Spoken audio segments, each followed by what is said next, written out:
hi ha tantíssimes, i en les carreteres, si veníem, si hem vingut en el cotxe, haurem vist les carreteres ornades de l'albelatge, planta es diu albelatge, i parrènia hirta, una herba d'abellera per a les abelles, però per a fer les bucs de les abelles. I en alguns llocs, herba dels gitanos. Per què? Perquè aquesta planta és molt bona per a donar de menjar als machos, a les cavallerisses. Una de les professions típiques de gitanos era ser tractants de cavallerisses, tractants de machos, de cavalls, d'ases, Eixa professió feia que quan arribaven els gitanos a un poble agafaren el menjar per als seus animals, evidentment, i en vol de trellat agafaven esta, que tornarà a créixer sense problemes, però segaven totes les que havia propet del poble.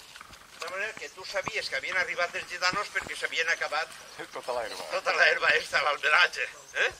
Era un síndrome d'això, que estaven fent el que havien de fer, agarrar l'aliment per als animals, i este li va molt bé.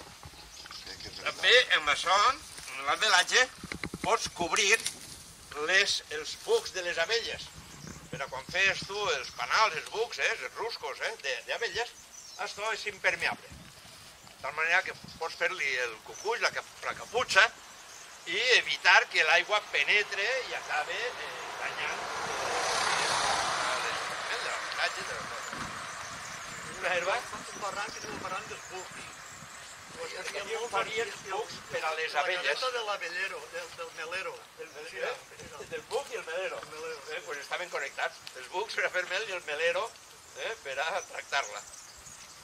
Albelatge, ja la veureu. Esto seria una planta sabanoide de les sabanes africanes que es van trobar llocs que també eren apropiats per a elles i se'n van vindre, i sol estar junt a ella el fenoll.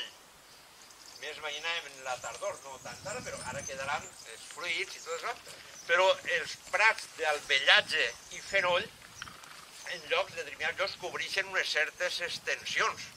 En Alacant hi ha una partida de la canyada del fenollar. El fenollar és, evidentment, fenoll. I si hi ha fenoll, haurà albelatge. I moltes voltes en la mateixa carretera, en els camins de trànsit, veuràs el fenoll i l'albelatge emparellats, perquè les plantes també tenen sintonies entre elles. Hi ha plantes que tenen afinitat mútua, per la raó que siga. Una perquè els gasos que emeten espanten a determinats insectes, que l'altre s'aprofita, o bé que se protegeixen mútuament, o bé que una quan comença a fer ombra, l'altra permet que vagi creixent. Se busquen. Doncs el fenoll i l'albelatge, parella de fet. I els trobareu quasi sempre junts.